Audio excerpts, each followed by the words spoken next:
Hi all, I am Webber, and today I want to talk about GDP. Is GDP a good measure to find the total wealth in an economy? GDP is computed as the sum of all end-use goods and services produced in an economy during a period of time, weighted by their market prices. GDP and its derivatives are measures of the total output of the economy. They do not in any way account for distributional or equity effects of it. What we say right now is that the GDP growth in India is around 7%. For the past few years, it has been around 6 to 8%, and in the succeeding years, we are expecting a GDP growth of double digits, probably around 10 or 11%. The reasoning that GDP is a good measure of wealth is that the wealth in the country will tend to trickle down to all its citizens by the total wealth which is produced by the country. This trickling down effect can be in an automatic way, since once the people start getting jobs and they get a stronger hold of what they want to do, they are in a position to choose the best for themselves.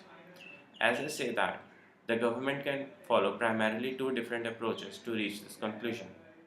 Either they can create a situation where the rich get richer and then these people start investing back into the country so that other people get a chance of reaching that growth cycle. This is what has happened in China, where the number of people getting into growth phase was huge, and then these people sort of worked in a manner that the output helped them to pull more people out of the poverty lines. Or the government can develop a system where the basic standard of living is delivered to all the people. This makes very little contribution to everyone, but the thing is that this effort of the government is reached to all the masses equally. Another way is to give the people subsidies and opportunities that puts them in a situation to come out of poverty directly, and this makes some people reach a higher standard of living, but in this way a lesser number of people can get a jump. What happens in this is that the subsidies take out all the energy of the government, and this energy is then transferred to a certified number of people. Now these people can jump up, but the others lag behind. So let us look at a few different indices and see how India has fared in all these years. The HDI, Human Development Index, is probably the most important index to understand. It is a basic measure about the quality of life and the average measure of basic human development achievements in a country. It counts for the life expectancy, education, and the per capita income of the citizens in a country.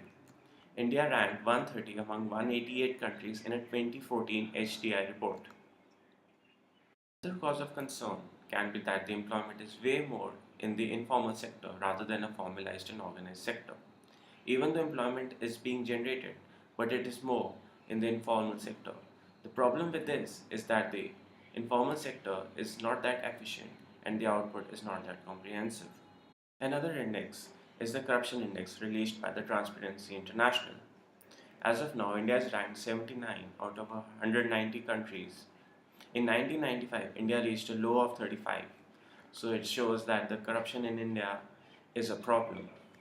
In the Development Lender's latest Doing Business report, which ranks 190 nations on how easy is it for private companies to follow regulations in 11 areas, India comes in a 130th position.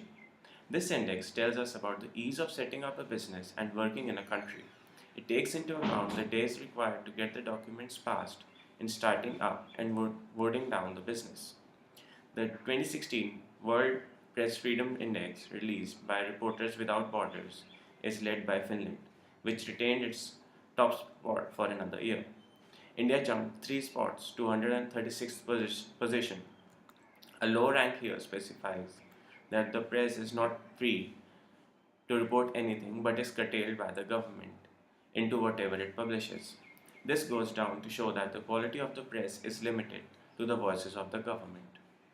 India may be the world's largest democracy, but it fares abysmally poor in a Human Freedom Index. India ranks 92nd among 123 countries ranked. This, as above, goes down to show that the freedom empowered to the citizens is not much. They are supposed to live in a limited environment and work according to a general code of conduct. A high rank here actually propelled entrepreneurial drive into the country as the people would be free to design a business that can break the existing barriers and reach out for a better technology. Because the amount of freedom they get, they are more open to think, and by thinking only, they can get to understand whatever is happening in the businesses, and they are more free to look out for new ideas. The literacy rate. India is ranked 168 out of 234 countries. This shows that the education sector has not been able to reach the levels it was supposed to reach. Either the education levels are low, or the system is inefficient, that it comprises of dropouts, or the schools have not yet reached to every child in the country. Even though the government has right from independence, strived for a universal education, the diversity in the country has probably hindered the growth in the literates within India. Lastly, I would like to again go back to the GDP per capita. In this index, India is ranked 122 out of 183 countries searched upon. It goes to show that even if in nominal terms, India is the third largest GDP in the world, but if that number is divided for each and every citizen, it falls to 122nd in the world. So the wealth really hasn't trickled down to the people, as this number shows that the total output has a lot of potential that has not yet been reached. I hope you liked my video. Thank you.